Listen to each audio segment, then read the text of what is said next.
Hey guys, 19 Bigfoot 85 again. I hope everything's well. Coming to you with another retro review. Kind of retro. Last 15 years or so, if you can. I call that retro. But this is a game I grew up on the good old Super Nintendo. This is Super Mario All-Stars plus Super Mario World. Now, this is a compilation of the games Super Mario Brothers 1, 2, 3, Lost Levels, and Super Mario World. All on Super Nintendo. Came out in '93. However, the original games came out in 85, 86, 89, and 91 respectively. But they're all pretty much the same games, except they're updated a little. Oh yeah, the Lost Levels came out in '86, but it was only in Japan. This was the first time that United States audiences got a taste of the game. But the problem is the difficulty was toned down a lot from the original version, the original Famicom Disk System version. And some people might know what I'm talking about when I say Disk System version. I'm assuming Bible Teen has the game. Is that right? Because I can't remember. Anyway, the game is really good. All the original Super Mario games from the NES with updated 16-bit graphics and sound. I'm going to run through each of the games, show you how much they look different, how much they sound different. Okay, ready to come up. Oh, and one good thing about it is the fact that in Super Mario World, because it's on an All-Stars game, there's 4 save slots instead of just 3. But anyway, let's get started. You see all the characters on the front. Then you get the good music. Let's start with the good old Super Mario Brothers. Now, this is the music you never heard with that game. Hold on a second. The lights. Now this game, this Super Mario All-Stars, I grew up on this. Anyway, let's get into this.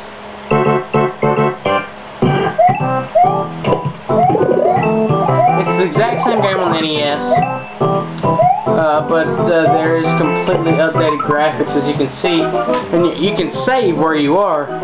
It won't start at World 1-1. It'll only save the world you're at, not the sub-level. You actually have lots of clouds, lots of hills, the grass moves, things look just so much better on here.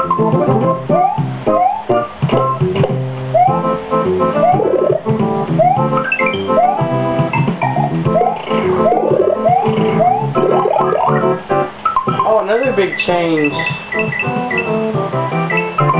they made, I'm going to show you right quick. You know how in Mario 1, Mario and Luigi look the same except for their clothes. In this game, they look completely different. Okay, I'm going to go ahead and just off Mario. See, there goes Mario. And now Luigi looks completely different. Especially when he gets a mushroom. He's taller and skinnier. See that? They do the same thing in Mario 2 and 3, Lost Levels. No, not Lost Levels. Well, yeah, Lost Levels, but Lost Levels is the only... Lost Levels and Mario 2 are the only one-player games on here. But see, unlike Mario 1, it will literally save from the level you were at, and it gives you the control scheme. You can go ahead and start out a Mario game.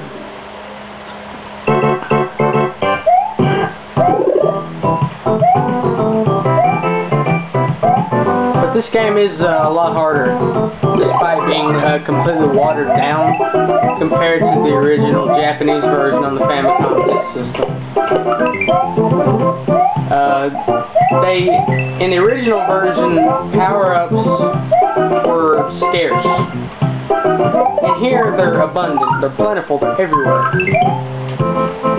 They're quite easy to find. 1-ups, mushrooms, fire flowers, they're everywhere.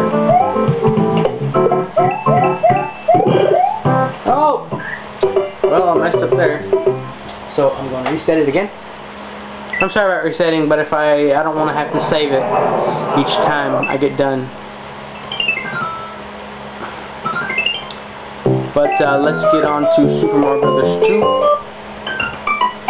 Looks just like the original Mario 2, just updated music and graphics.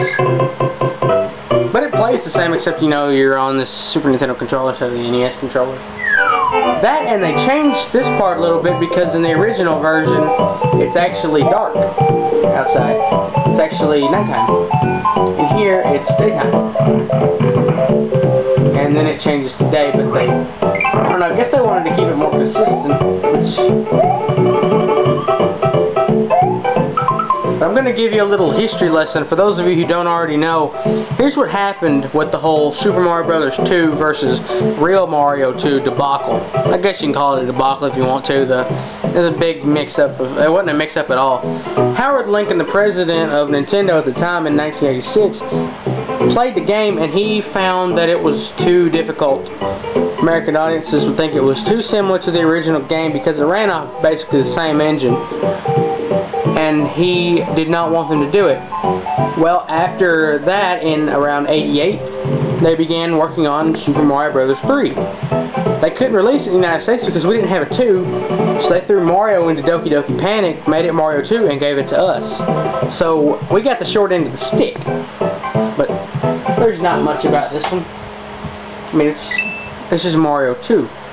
But I'm about to get to what is considered the greatest Mario game of all time, and is in the running for quite possibly the greatest game of all time.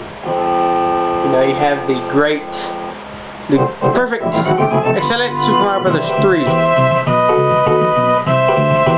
It's a lot different from the Japanese version. This is the United States version. Oh, and by the way, for those of you who do not know, Super Mario All-Stars in Japan is not called this. It is called Super Mario Collection. And the games are, the Super Mario Lost Levels is actually called Mario 2.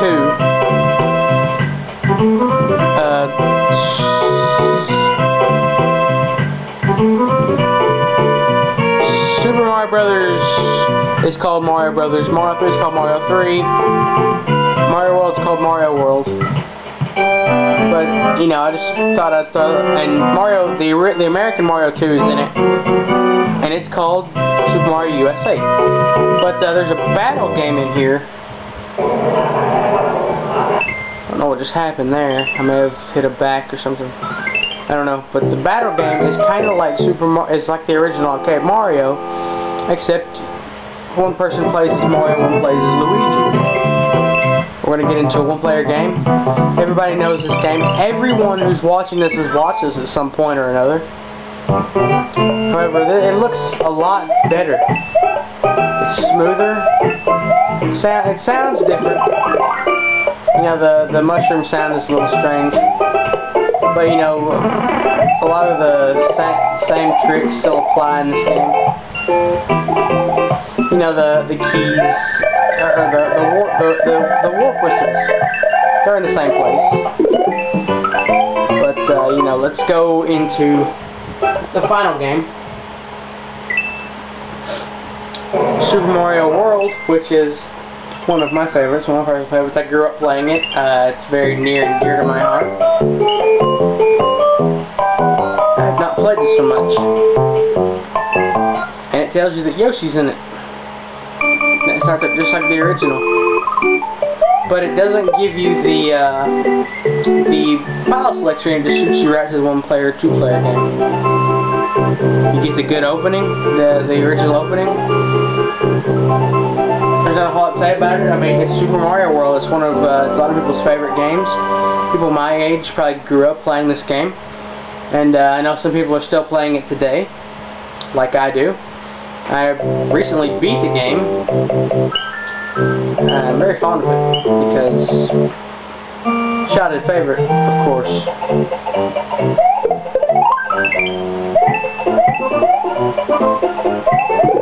And everybody remembers this. Everybody remembers Yoshi. That little green dinosaur. No, not gonna happen. But, you know, that's pretty much it for this. This has been Super Mario All-Stars plus Super Mario World. Let's see the opening one last time. But, you know, I would recommend this game for anybody who has a Super Nintendo, or anybody who's a collector and wants this game. I'm a collector. I wanted this game so badly. I've been looking for it for years. Used to have it when I was about 8. Now 8 years later, I've got it again. There's another game on it. But I would recommend it highly to anyone, and I mean anyone who loves a good Mario game every now and then. So, you know, it's next to Bigfoot 85. If you haven't already done so, click that yellow button up there in the corner. Subscribe to me. Get some more reviews of things you might want to see. See you later.